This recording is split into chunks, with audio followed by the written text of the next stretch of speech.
So I ultimately told him that we were investigating a homicide, which his only response was, okay. Which was somewhat shocking to me. And when you tell me that there's a murder in the residence in which I live, okay isn't going to be my response. Shock is going to be. Ultimately, he asked if it's Rachel or Barbara. At that point, he confirmed that Barbara had been killed.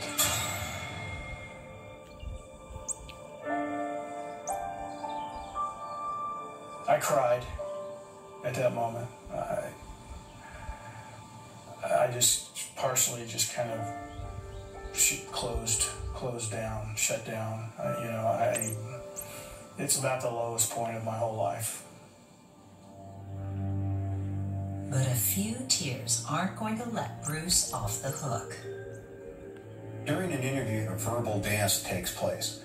You're trying to get the person you're interviewing to give you all of the information that you can get out of them without you revealing any of your investigation. If they are, in fact, the suspect, you don't want to tip them off to what you have. So where in the world has Bruce been all this time? He stated to Detective Mack and I that he was on a business trip. He left on Tuesday morning, September 12th, and didn't return home until Thursday, September 14th. If Bruce's story is to be believed, he was 250 miles away in Fresno at the time of the murder, and somehow failed to pick up on the biggest news story playing out in Southern California.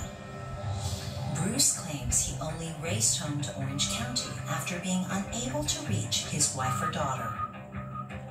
I was blindsided completely by this. Bruce swears up and down he had nothing to do with his wife's murder or his daughter's disappearance. But everything police have learned about the drama at the Mullinex household would certainly give him motive. Through my interviews with Bruce, we found out that Barbara was drinking almost daily and had various bottles of alcohol hidden around the house. When she was drinking, she was uncontrollable. She would yell and scream and act out. She had no friends that we knew of because of the alcoholism. While some detectives work to confirm Bruce's alibi, others start looking at a second suspect. We knew from speaking with Bruce that Rachel Mullen had a boyfriend named Ian Allen. A boyfriend the murder victim had come to loathe. According to Bruce, the relationship between Ian, Rachel, and Barbara had grown increasingly bitter in the last few weeks. Rachel began spending more and more time with Ian. Barbara was left home alone.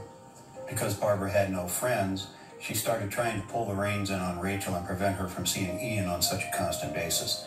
Barbara made threats to report Ian to the district attorney's office for statutory rape. By the time of her death, Barbara Mullen